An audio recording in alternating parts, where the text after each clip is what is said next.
Hi. Demolition G for me 5. Hi.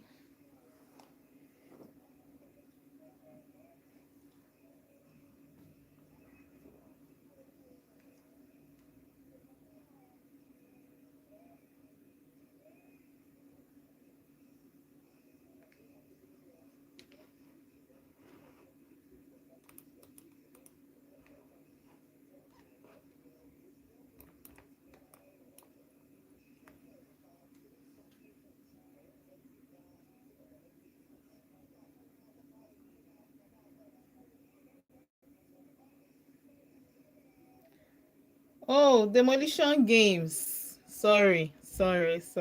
Demolition Games. How are you? Thank you for joining me. Jenny, I just subbed to you. Oh, I guess you're trying to tell me that you just subscribed to the channel. Thank you so much. Thank you. I appreciate you guys. Demolition Jenny, thank you.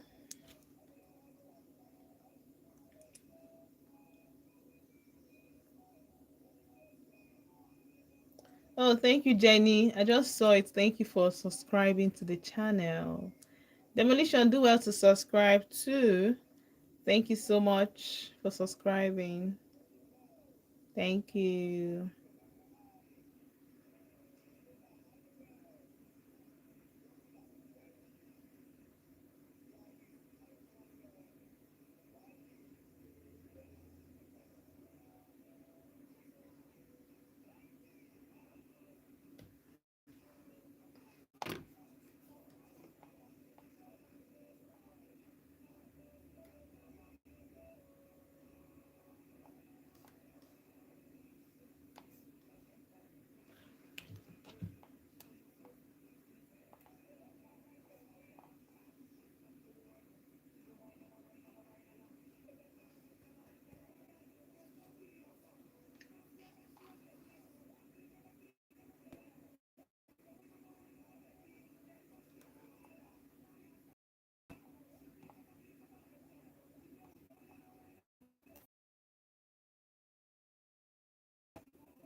Okay, so Jisinike kun join na Vote FM live here on YouTube and also live na radio. You want to go? So that we can have conversations as usual, like brothers and sisters. But we usually do that in Igbo. We usually do that in Igbo so that it can align with the channel's purpose or essence for the ODENIGBO channel on YouTube. So if you can hear my Igbo, please do well to put on your translation on or ask someone who translates to do that for you, because unfortunately I have to do this program in Igbo. I have to. I mean, I wish I was left with some other choice, but I'm not. So please do well to join the channel. Okay, and listen, key in, engage on the YouTube channel, call in if you want to, you know. All right, so thank you for joining me so far. Thank you. I appreciate you guys. I appreciate you guys. So like I said, it's annual stuff. So I just don't have a choice but to actually do it in Igbo, because that's the purpose, that's the essence.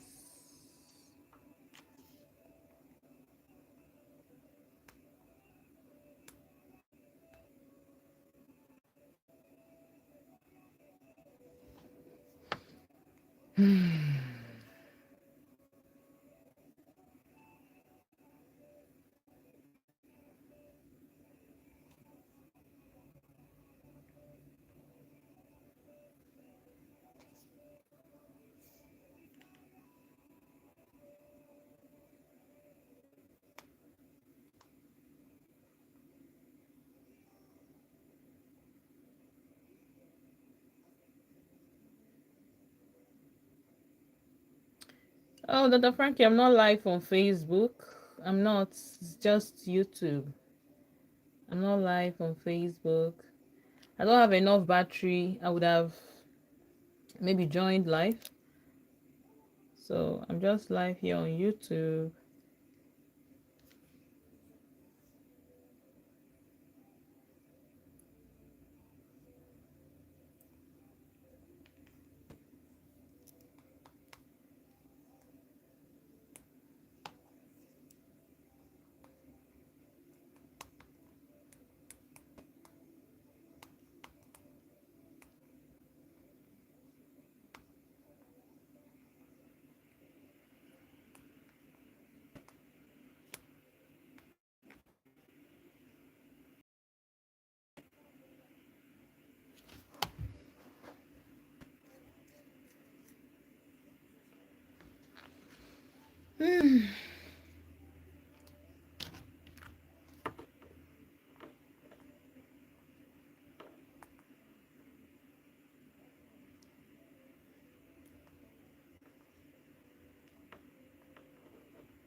E dey play, e dey show. When you sing maka, e dey play, e dey show. Espanol.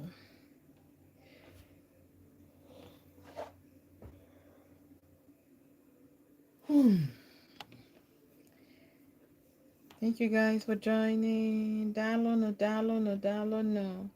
Dalo nkuso join ya musonyalum.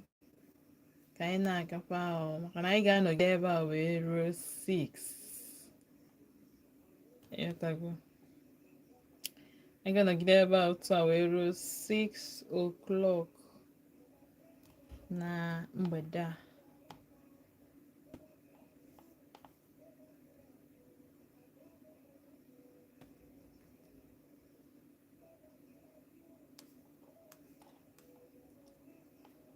Achalu, achalu, achalu, achalu.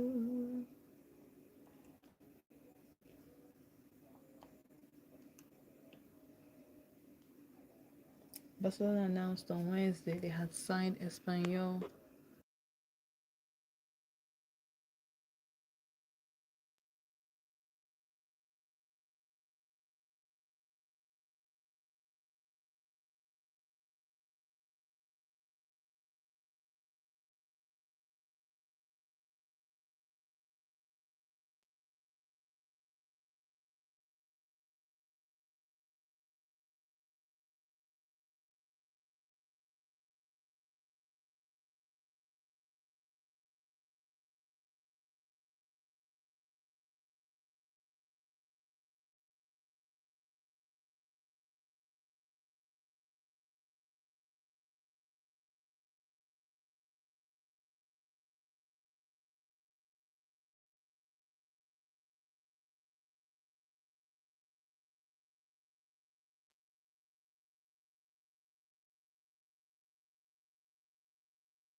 ruo na skuul adala ụmụaka chi egbula anyị.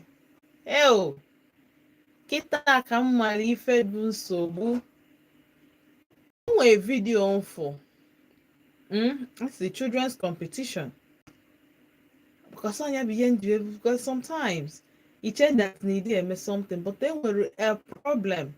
O nwere nsogbu ahụ wee bụ osi. Ị na-anwa dịka ọ na-ede anwa, ị na-atrai ọ dịka ọ na-ede atrai, ị na-anwa ike gị ọ dịka ọ na-ede anwa ike gị. Ana m agwa gị n'ụbọchị nkịta kwa ifu skuul.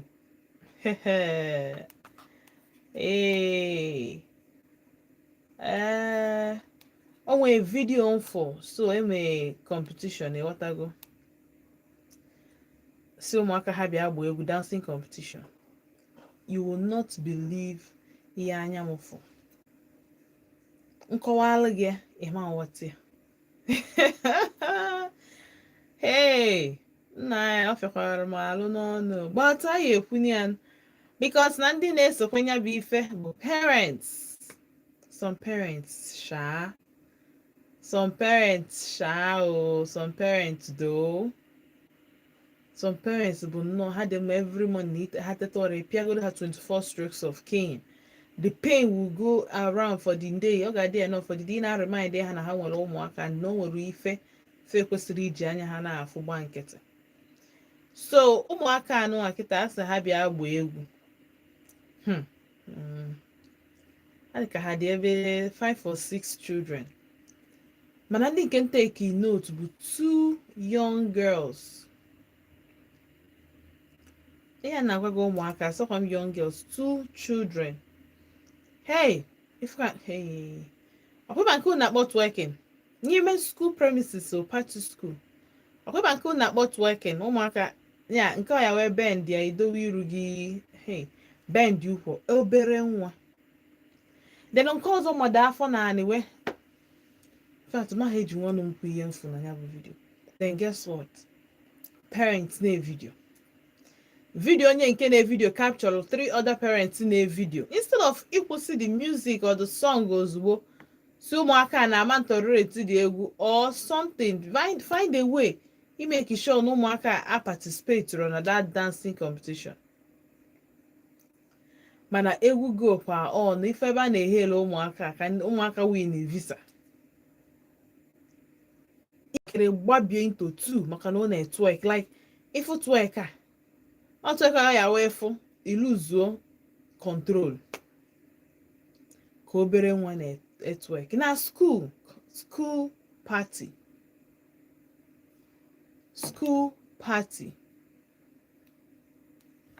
Ike gwụkwalụ nsị gị na ọgwụrụ ya ma na-asị ike gwụrụ, because n'ebe ife biyo ya wee fụcha like this. Anyị nwa bụ na ife na-ata anyị arụ n'anya, anyị gbada something is wrong somewhere. Nke akọ ya wee fụcha like this, iji nnọọ nwayọ sị gịnị mba. So at this point adịka ụdị ihe a ka iwe na iwe parents kpọta ụmụ gị na school a ịnọghọ nso ịmago n'otu a esi enwe children's party the other time, mana nọ na-ekwu ya na-asị na ọ dị very important parents na-anọdebe ụmụ ha nso, na-anọdebe ụmụ unu nso, because ihe ndị ọzọ na-eme entertain ịma mmenwu ya entertain, ị nwere ike ịma mmenwu ya entertain. So otu anụ eme children's party dị mana that children's day dabalụ on a Tuesday abi Wednesday. So parents gara ọrụ, right? You dump nwa gị na school na ha na-eme school party or anywhere at all. Wepụtasị na social media, iwefu ụdị ihe a ka iwe ya na ọbụrụ nwa gị, iwefu ụdị ihe a ka ọ na-aga on na that party na that school.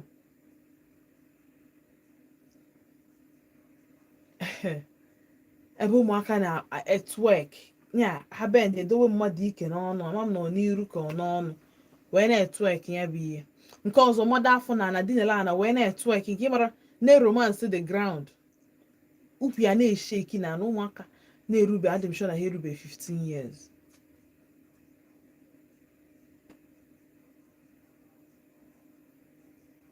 A na-awa na-ekwu ọ dịka because I'm from the thing, I'm confused. I was confused at some point. See, on ka anọ mgbe meche discover anọ school si okay na their life depend on it because at this point ebe a parent ga-akwụsị nwa ya si ya mba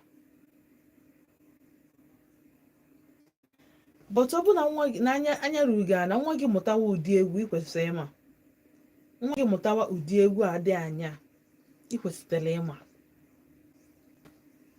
because ya bụ egwu abụrụ egwu a na-ezi ezi ọ na school because obviously ọ ga-abụ na school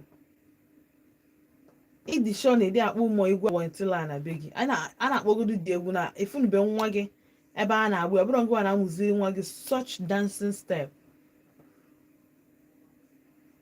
then as onye dowere nwa ya na school pụtazie na social media na-afụzi ebe ụmụaka nọkwa na the same school network like that ọ na-afụrụ that na something is wrong somewhere. Some parents wee bụrụzie ha anwa bụ ihe na-evidia some parents bụrụzie na ha anwa bụ ihe na-evidia ike gwụkwa nsị gị na ọgwụrọ m ike ma na nna atụ asị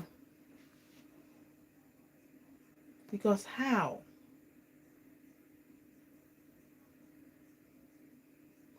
mgbe anyị na-etonite onye mụọ gị amụrụ gị ọfụma na ị ga na-enwe akpa ụdị agwa amụrụ gị ọfụma nne gị ya agwapụ gị sef na amụrụ gị ọfụma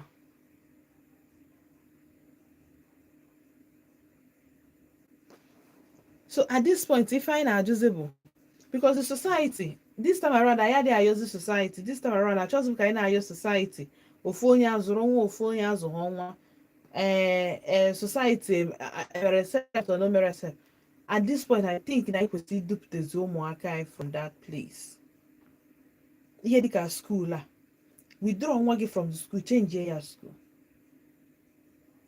ụmụ gị apụzina n'ilo to avoid mix with ụmụaka ndị ọzọ especially ọ bụ niile gaa ya for that na mba ụmụaka ụmụ m na-egwuri egwu na ha wọkọrọ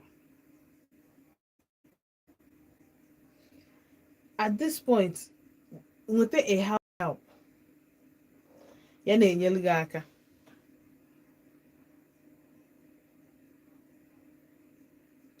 at this point mee everything necessary make sure that na nwa gị na-azụ na school na ọzọ na-azụ ya dị anaghị n'iyi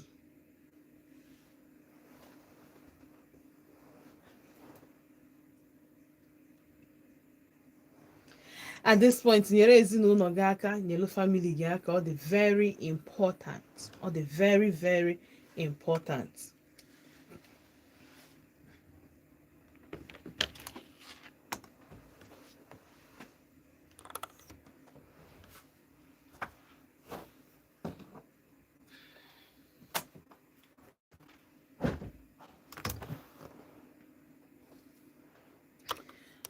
so nwepụ ihe ị ga-eme kịta mebia n'oge kịta aka bụ gboo ka nwa gị ọ ụmụ gị hapụ imebi n'ala gị ka ọ hapụ ịdịka ọ na ịgbara mbọ as a parent mana ife a niile socha na mgbe ahụ a na-agba there is nothing wrong ichenji ụmụ gị na school irukwe na that school gwakwa the proprietor or proprietress gwakwa ya na ife mere iji ewepụkwa nwa gị na formal school ya bụkwa sososo tin ịdịkwa sure na fa dị eme otu ahụ ebe a because see n'anya ụmụaka ifu that they know more than we do ha ma amakarị anyị adị m aghọta ka ha si amacha ụmụ ihe ndị a niile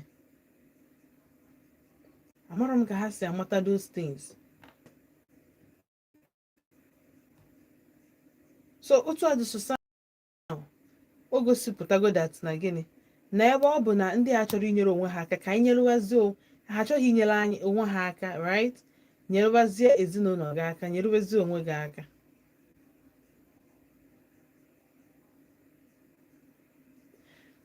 so kpọọ m na 07060485853 ka anyị kwekọrịta na ya bụ ife maka mgbe o yi set at this point ma jụ na ifili na ọ dị right i withdraw nwa gị from such school ifili na ọ dị right iwezuga ụmụ gị from igwuregwu wit ụmụaka ndị ọzọ na ịnotisie na ụmụaka ụfọdụ dị otu a ifili na ọ dị right onye ọbụla zabazie afa nne ya si echezina nnọọ ị ga-enyere anyị aka Mom na 0706 048 5853. Hello. Keke ime.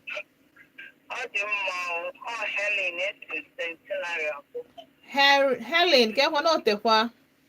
Helen centenary. Ya ka na-ekwu Helen na otegokwa otego aka. Kekwa. Otegokwa my fine. Daalụ. Gaa n'iru. Okay, this is your topic. Ụmụ gị na mụ na ndị mmadụ enwegidega argument maka ihe ike agwụ. Because this video ị na-ekwu, afọ m that video. Before I'm going to say no, what analyze career. You see, I don't think they have an school because I form school what and I before that to all them with the church will go. And I'm for one school Ghana school party by that time.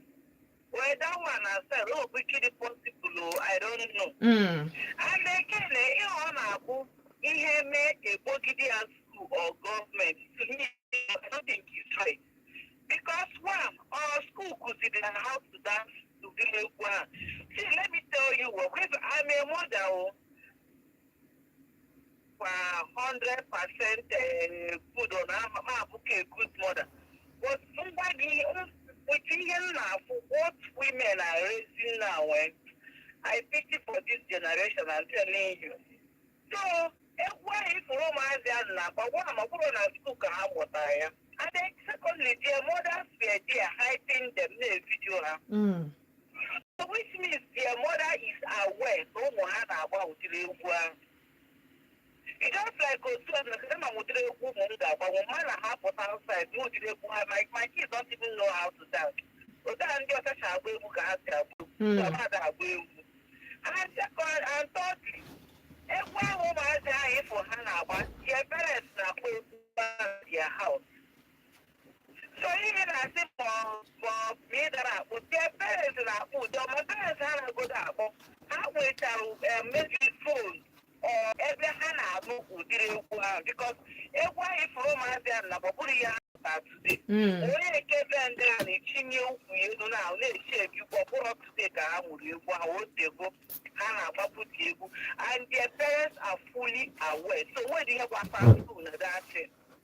I think I was in law school host to the party. So one of school they look what they could do was because most private school they look what they said. It was a music or dance instructor.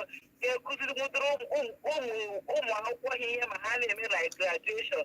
Now carry her herself.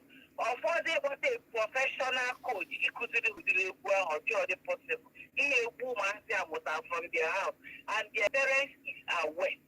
So when I'm in an argument, instead of even involve school or government and everything, and she want his parents. The woman has a higher, marry woman had a no matter how busy your opponent or always look after your children because those children are your team. However, the main assignment to put other things will just be here along to work. But I can't know about the whole parents. We have about a big African parents made 2 hours and so me, I don't even think no way here was our school that thing. But we can't school host such party of which up to today I didn't convince no school host but they are considering their time. And you know when that year did to go na that video for when school get host to such party. That children the many schools host to party on a hard miss one time. So even when the parents they should wake up and do their children. I'm telling you. What is very very now. Oh one of my cousins. If we don't wear our way wherever I one shot. One shot that go past report, but it's almost like a stand.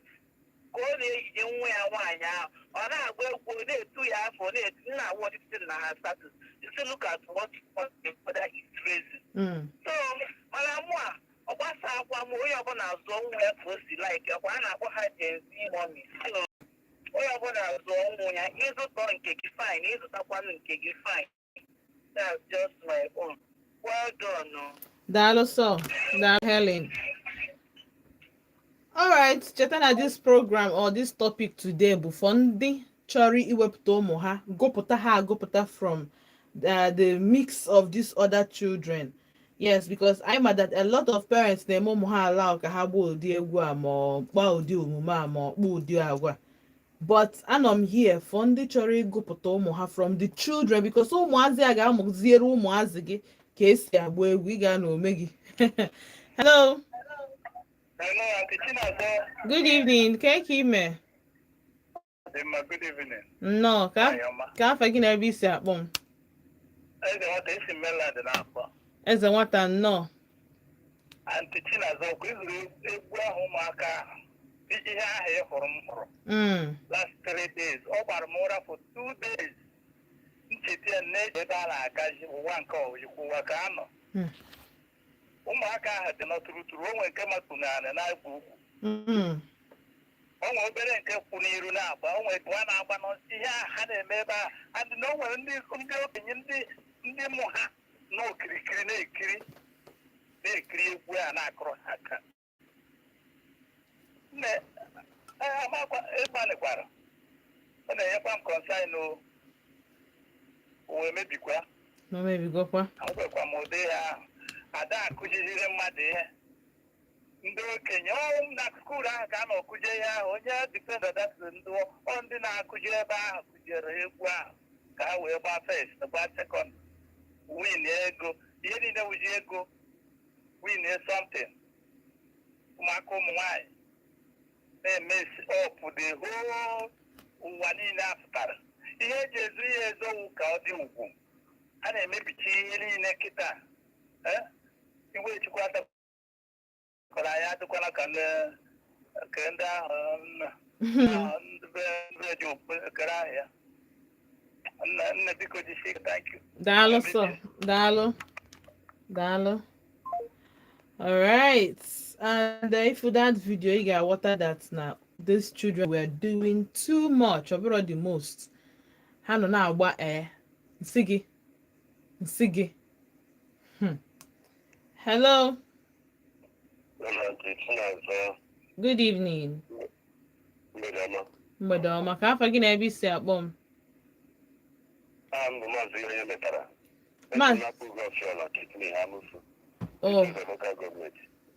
Maazị nnọọ. Ihe nwere ike iche n'okwu a bụ na ndị Igbo tụrụ ilu wee sị na nnewu na-ata abara nwa ya na-ele ya anya n'ọnụ. Ihe abụkwa ndị na-akpa ka ha mụtara ma mụkarịa. Ekweghị m na ọ bụ n'ụlọ akwụkwọ ebe a na-aga akwụkwọ ka eji wee kụzie ụdịrị aja egwu ha na-agba. Mana ndị si na ndị Igbo tụkwara ilu ọzọ wee sị na onye na-acha aja egwu ada ahazụ anya. Ya bụ na onye mụta nwa ya zụọ ya n'ụzọ ga-eji wee bara obodo uru bara ya nwa uru. Ndewo. Daalụ sọ daalụ. A sị na onye mụta nwa ya zụọ ya ka otu ọ ga-esi wee bara uru bara ọra ruru. Ịmakwana na ndị parent achọ ka nwa ya gbawa awantilo mekibe ego kwa enwere lot of dancers ọ ya hawacha egwu eme gịnị esi na ya kwụọ ha ụgwọ were ya lie ndị but ife na-ekwu bụ na enwere time for everything. At this point ụmụaka ahụ otu ahụ kwesịrị ị na-agba ụdị egwu ahụ. Hello. What's up? 07060485853 biko ihe akpọ m ekwugo m ya before kpọọ m na ebe ịgbatịnata redio gị iwee kpọọ m ọ phone ring gwakwa na ịgbatịnata redio before a peak ye because you can never tell mgbe m meji peak biko maka noise ka ị nwee ike nụ ihe na-ekwu mụ anụkwa n'ihe ị na-ekwu. Hello. O nsogbu adịrọ. Nna nwata ọhụrụ ọkpọrọ ndị sobe na ndụmọdụ bụ ihe ahụ ọ chọrọ isi. Okay. Chineke hapụ ịdakwasa. Alright, daalụ mana ọma ndakwasa na ya maka na Chukwu si ha ngwa ya bụ na anyị arọpụtanwu mmadụ 5. Adị sure na ọ dakwasịgo na anyị arọpụtanwu mmadụ more than 5 n'etiti anyị biko anyị eji maka ha save ụwa maka na onye mebikwala anyị ụwa anyị akwụkwọ m ụgwọ ịnwefu m n'enugwu ya akwụkwọ m ụgwọ kwụkatakwa m ụgwọ m ga-asị ọgịnị so biko. Hello. Hello? Good evening. Hello, good evening. Kekime. Adị mma Tantalizing from Presidential Road. Tantalizing nnọọ gaa n'ihu. Na ihe a na-akụzi kịta bụ too much. A na-ekwu okwu Sodom and Gomora. Presidential Road a nụwa ihe ụmụ agbọghọbịa na-eyizi ebe a. Too much. Ama m ebe a ta amụta ma mkpọpụta ebe a ịlasị. Ị ma na mkpọkịtị ahụ bụ student area. Ee. So ihe ahụ na ụlọ fụ na-ewelu my brother. Na ọ dị too much. Ebe a dọrọ mme nọ wee zụ ụmụazị. Because ya na-akpụ karị 24 hours. Amaghị m ọkpa condition na-eme ya n'oge ha ezitere for gain for just passion. Ọtọ m afọ nke na ha na-akpọ egwu ya bụ ọdụ ndụ ha chọrọ ibibi ya because o nwere nwatakịrị ga-akpọ ịgasị abụ ọ sịghị mba na ama mgbanwe bụ egwu a sịghị na ama mgbanwe simple as short. Na ụdị ndị a bụ ụdị ndị a na-agwa gị a na-apụta ebe a ndị otu ndị a na-aga asafọ a extra man ụlọ otu a ka ọ na-ebido mgbe ya ga-apụta secondary school nke ọ bụrụ faya ọ na-agazi extra man tupu ị ga-ekwu ofe okwukwe ịbọ ọ na-aga highway ha bụ ndị otu a ka o si ebido fọm igba egwu like that. Ma ọbọkwa ha nke nkwe ndị na-agba egwu egwu egwu na ọbụla ire akwa na-amara amaga na-egosi ahụ n'etinye na-akpọ egwu ịga fashion parade ka egwu ka ị gara ịgba ebute hapụnụ ndị a na ihe ụwa bụ esi na nke a ka ị chọrọ ichi mewe onyonyo echebado ka ndị ọzọ si ọnụ. Alright, daalụ so. Alright, 0706-048-5853.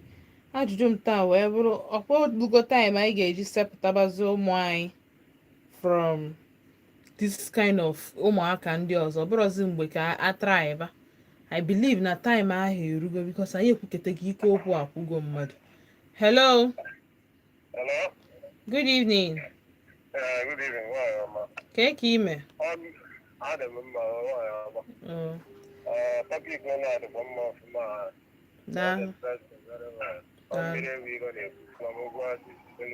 Mmiri enwe ilo nnọọ. Egwu ahụ efula na-agba ọbụrụ from school osu. Egwu ahụ ọ pụtara ekụziri ya mgbe ha ndị iju asị na ị ga-achọpụta that na steeti ndị ụmụazị a na-agba egwu asị from Imo steeti because ọ pattern of life ha na-afụta asị n'ọhịa ọjọọ ọgụ ha na onwe ha na-eme entertain ha na-aga eme ya ma ndị ha sef iju asị ị ga-achọpụta ya ngwa gị eziokwu na parents na-akụziri ụmụ ha egwu a ndị ụmụ ha na-agba egwu a from Imo steeti because ọ nwee life ha o nwere ihe ha bụtụta ya ha kachazi ụmụaka ha na-azụpụ ụmụaka were ada azụlitewu ụmụaka ọnọdụ kwesịrị iso ọ parents from Imo steeti ga ga na-akụziri ụmụ ya ihe ha bụ from school bụ ka ọ dị. Daalụ so. Daalụ. As na ọbụrụ from school, but can I tell you now na onwe school na-akpọ professional dancers ịkụziri ụmụaka egwu? Ị nwere idea? Adị m ekwu hearsay like enwe schools na-akpọta professional dancers ịkụziri ụmụaka egwu. To crown it all, enwe ka sị gị na jee mụọ ka esi agba dance. Adanwe ike a na-akụzikwa ha decent dance step. Mana ịmago something with social media. I keep saying it. Ọ na ụmụaka erubo oge use phone ma social media. Don't even try to expose it to them because ha ga-eji chọ one thing banye na another thing. A ga-anọ n'ebe a na-achọ egwu otu how David danced and I want to dance like David dance. Asizie na aba n'ife ihe ọzọ. So that's one thing with social media. Something is always popping up for ụmụaka efe enwe schools na-akpọ professional dancers ka kụzielu ha egwu. This a na-eme cheerleading kịta na schools or magic ka ha je mụta ya. Ọ bụrụ magic, cheerleading bụkwa training. Adịghị ike isi na-ese ha je mụta ngwa jee nenu vidio n'ụlọ social media ụlọ internet ka ha ga-aba jeje nene dance before so some schools do. O nwere egwu ụmụaka na-amụta na school but ịmaga ụmụaka that ụmụaka nọ at that age, ha nọ that exploring age. They would want to explore more na that internet. Ebe ọ bụ na ifu aka icheki anyị ga-afụrịrị bi. Hello, Hello, good evening. good evening. Ke ka ime? Good na COVID from GRA. Ogbuefi nnọọ. Hello. Daalụ. Because I saw that trending video also. The problem I want to go down now, like this modern mothers out of this generation. The parents who might have, especially their mother, who take care of kids mostly, contributed 98% of that in the developing school. The school cannot teach them to be dancing so wide. Do you believe that I saw a woman go out over one on maybe 9-10 years? Man, we are weight speed, no? Oh. So what is the best teaching? If you go to some secondary school, you will see some young girls, even as somebody, they go down for him. If you know most of whom are getting an easy way speed, so we are here again, I have a good. If somebody wants to be 15 years, go for ankle chain with the parents somewhere. If you doubt it, I will mention one school, but I don't want to mention anything. Where I used to see all these things. They don't even the parents. Where are they when all these things is very wrong? So my own view is very simple. That thing is from their mother directly. Only now to mother. Most of the time we go gather together. Someone will go to busy. But you don't expect to abuse it to keep your wife, your children out of the training line. You must train them to the level that they can go with it and not to be useless. So they have parents directly. Or what they hear now from the school or wherever they did that at. So thank you very much. Daalụ. No. Okay, so that's not from parents. Mostly ndị mmadụ not from parents. Well, yeah, parents are actually me believe now our parents are trying, but ọ bụ na anyị go see that we are really trying. This is the time. Ọ ga-abụ I for such thing in other children and ịma na ịchọrọ ka ụmụ gị dị entangled or full in the middle of this whole kind of thing. All that point ka ị ga-asị nwa gị ngwa achọghịzi m ịfụ gị na okeke together. Ama mmadụ one kweta enu. Good evening. Ka afa gị na ebe isi akpọ m? Yeah, King James calling for Coca. King James nnọọ. Yeah. Yeah, because we mobile ajiji dị ya. Okay. School a na-ekuziri ụmụaka egwu ha ga na-agba.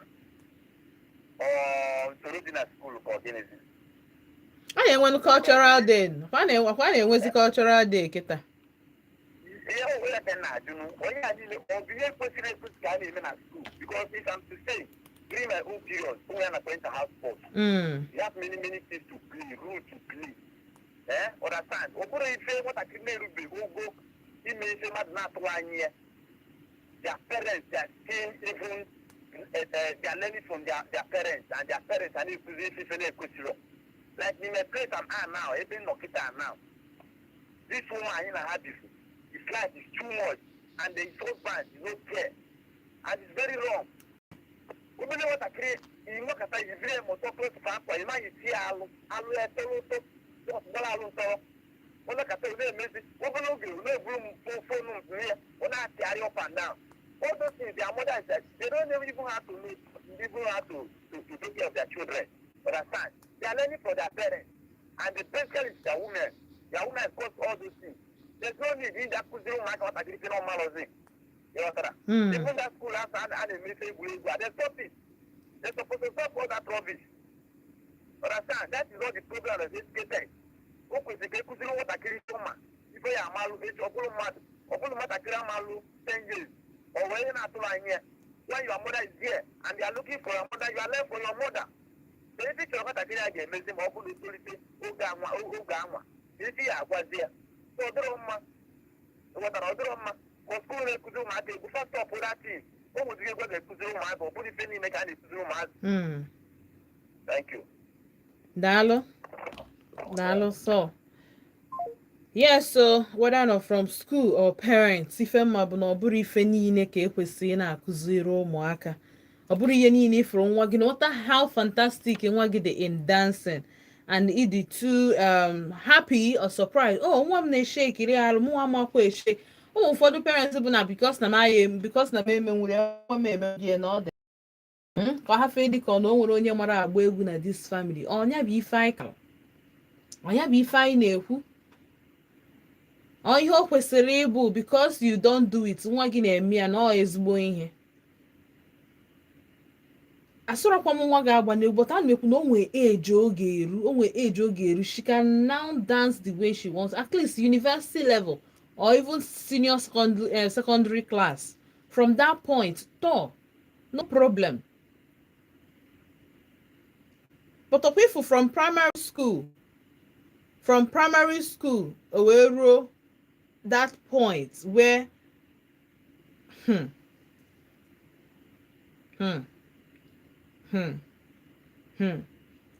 amadị m ihe m ga-ekwu maka na ha fekwara m arụ n'ọnụ. So at this point ike mụ nwa ji asị parents meenu nke a, parents meenu nke a, meenu nke ọzọ. I believe that na at this point na anyị kwesịrị imegide ịgụpụta ụmụ anyị from the midst of the children like this. Like if for that video like had a 5 to 6 children, 2 bụ ihe dị wild. So ka we at this point ị kwesịrị ịbịa na that dance step gụpụta nwa gị otu a si nne m ngwa ụna na that dance whether na school mere arrange or no bro school, group of children nọ ebe ahụ na-agba egwu ka adult si gị ifu ebe the other girl ebe ya ike ya gbubiri into 2. Ịma believe na obere nwe ifu ka o si bend ịmara hey onye ka ọzọ rukpu mọda afọ naanị wee netwek ihe a netwek na-asị ọ bụrụ ekpere kịta anụ a ka so ụmụazị akpere ụra eburu ha ezigbote ụra ga-eburu ha ma nkwedi. So I keep wondering amarom why I don't know what is going on, but at this point I feel him na mụ nwa na onwe m self I feel kwem na mụ nwa na onwe m na ike adị ọzọ m na ike nji ekwu okwu adị m ekwuzi. So the ihe a bụ mpụta mfu my nephew or my niece or even my cousin in this midst ife ga-eme mmegịnị ndọpụta ha na compound mmegịnị ndọpụta ha. By the time a jụrụ ese 2 times ife na m alaikọrọ ka ụmụ unu si eme na m achọrọ ka ụmụ mmụta ife politely and by the time m pịara nwa m nye punishment 1 or 2 po ụdị punishment ọ ga-awa inye nwatakịrị ọ sị gị mba na ma ome m si m jee sịfa na ma ome gị si nwere onye ga-egbu gị my dear child. Because ife anyị amara ọ bụ na the more anyị gba nkịtị na-eme oyi eyi gba nkịtị na-ajụ oyi na-eche na ọjọọ so nkwa n'ife dị na na-egwu makwa ife bụ ụdị ihe akọ ya wapụta na school asị that na a boy no JS2 ma no SS1 rapelu mmadụ. Ụdị ihe a na-akpatachi ya after sị gị na obere nwa rapelu onye dị otu a dị so ka uche anyị dị ya before iche no is just a normal dance or from normal ịnụ ha anụ na ụmụaka je club apụtazie ndị nọkwa na bife eme ha ambush. Hello. Good evening. Hello, Tichinaza. Good evening. What's Nata Radio gi? How are you doing? I'm fine oh. Keki imelo. Ndị mma. Nne m otegokwa m na-achọ ike m try chakwa. Ka bụ the first time na-enweta gị. Ewo daalụ sorry oh. Daalụ for your trial. Daalụ so. More than half of them half of ha na-asị ha nọ iwu na ha ga-eyi ke ya na-akpịa whatever it is ha yi uwe mwụda ha ama mbịa church. So sometimes asịsị si hapụ ha nnọọ. Hello. Good evening. Ke ime ka afa gị na ebe isi akpọ m. Afa gị bụ gịnị? Oh, Oluchi nnọọ.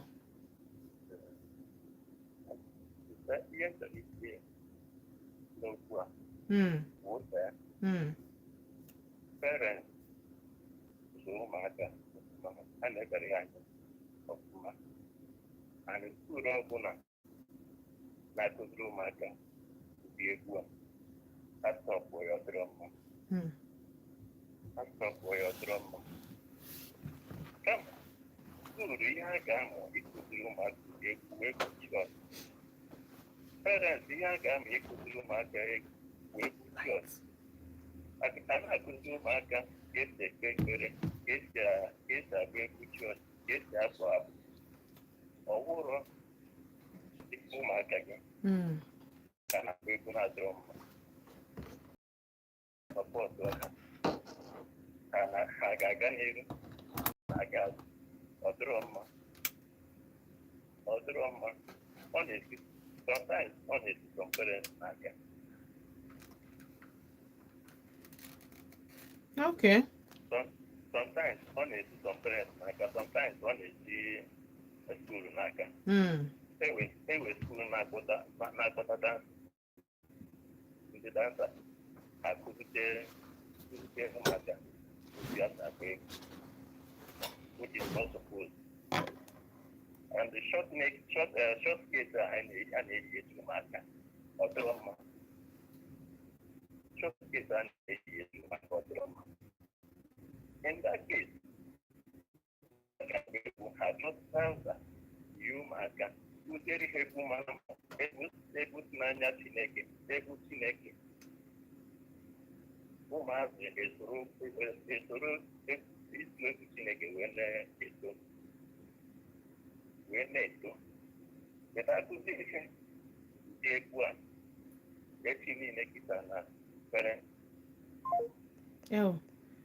alright, jisike ka ịkpọghachi m azụ jisike so ọ na-akọwa dat na ya bụ egwu skuls na-akụziri ụmụaka na ọ dịrọ mma nke a na-agbakwa n'ụlọ ikwesị monitọ nwa gị mara udo ọ gafekwa na ya salsa ma even cheerleading ahụ aghọta m the essence of the cheerleading and salsa ma ọkwa ịfụ nke awantila nke a ya ebe ndị yowe iko Chineke nna m elu mmadụ ebere na m na-akọ ihe a o nwere ka o si eme but I don't have a choice but to say it ebe ọ bụ na ifere adịghị emezi anyị bụ parents anyị nwere m choice but ikwu ya anyị ga na-ekwupụta ya ebe ọ bụ na ifere adịrọzi unu n'anya anyị ga na-ekwupụta ya maka mụ ọba ntị Chinazọ so long as na m nọ ebe a aga m na-ekwu nwere ife okwu nọ n'ọnụ eme hello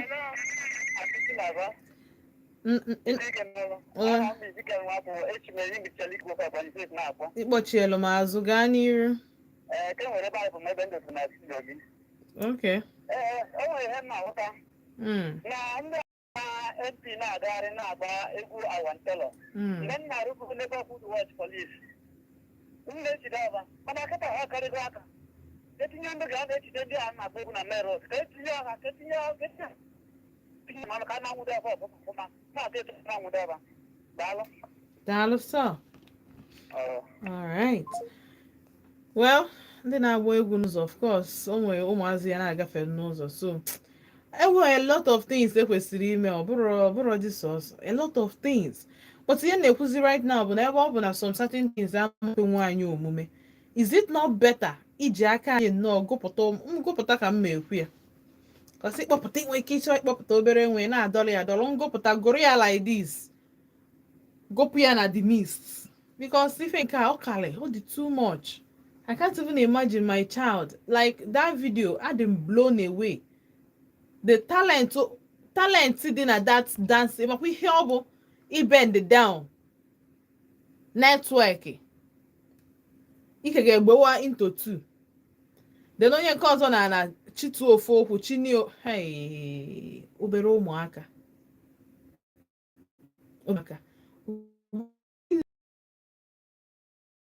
something else why not like why apụta chi na asị na obere nwa na-apịa ya aka na ihe a ama nke nwatakịrị nwoke fụ mere attract mere uche eji wee dị ebe nwata nwaanyị ahụ nọ ịma mma ife mmelụ the boy attract to ebe nwa gị ahụ nọ ị na-awọndị chain of fault this boy but ị gaghị ama na gị nwa na onwe gị hapụrụ nwa gị aka ọ na-emegheri ọ na-agba egwu ọ bụrụ just na ọ na-agba egwu ọ na-agba egwu dị provocating then you may expect tomorrow ka things happen ime then o mezie hapụzi onye provoke another human being jebezie to onye act based on the action before is or rape or whatever occur. That's the reaction to the action that took place. So sometimes when I na-eme these things anyị kwesịrị uche anyị kwesịrị na-adị ya.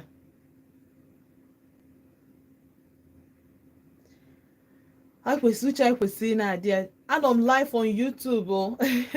Yes, of course. Ọ bụrụ na you subscribe to our channel, I kwesịrị turn on your notifications so that mbata live ị nwee ike malụ na nọ live.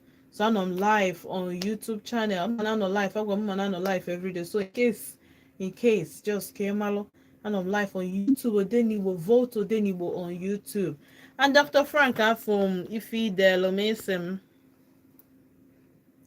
No makana no one onye na hold the schools accountable for their actions. No nya one melo.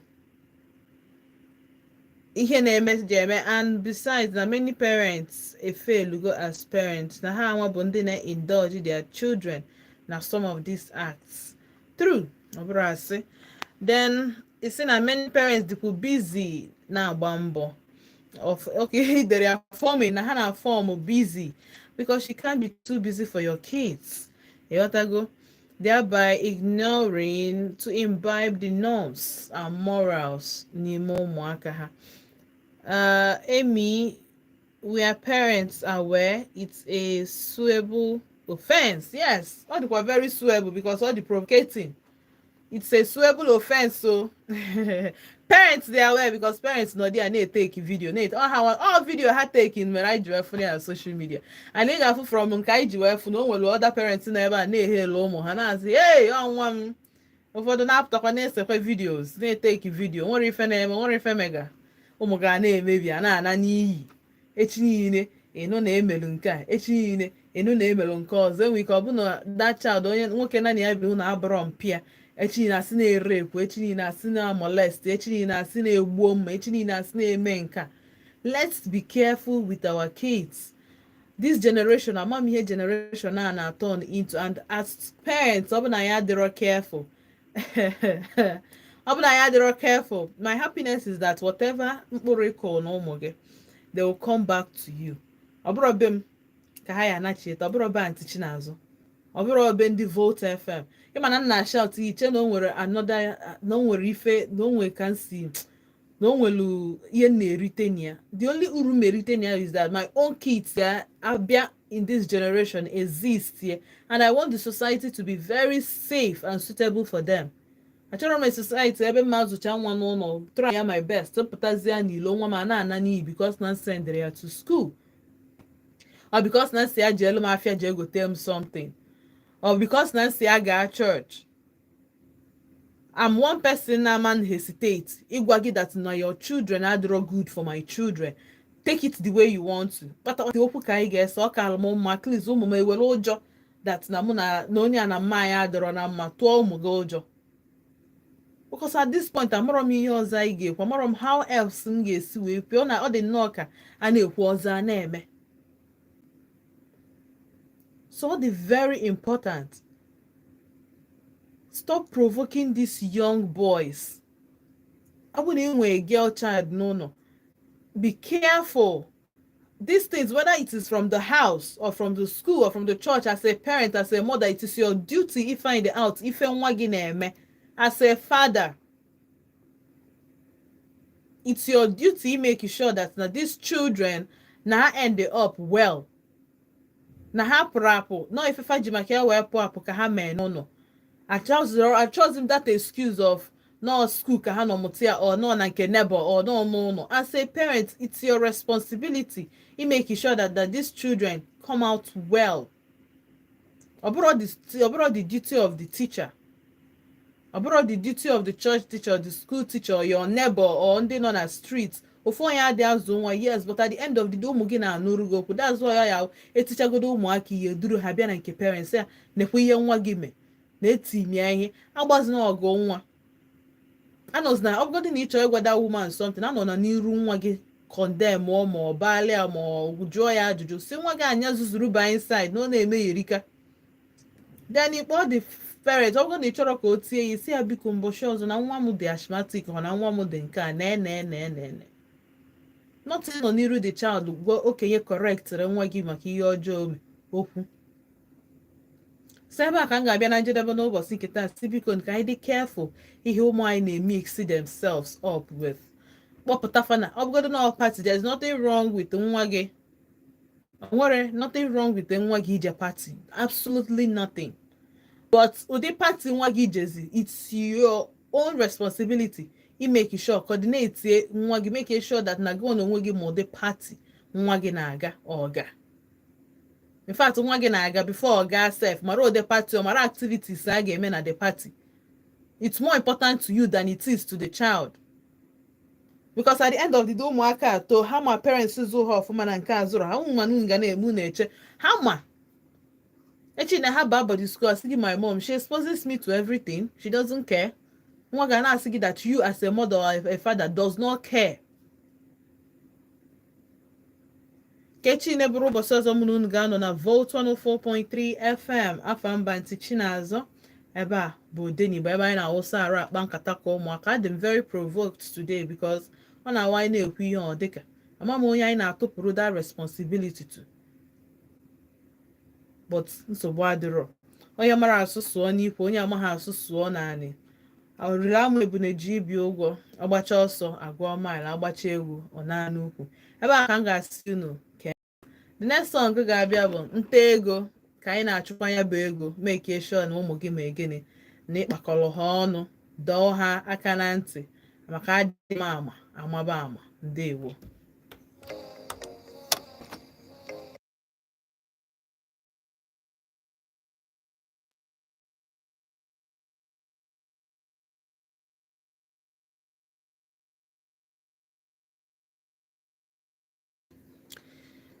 So guys, Dalonu, thank you so much for staying with me.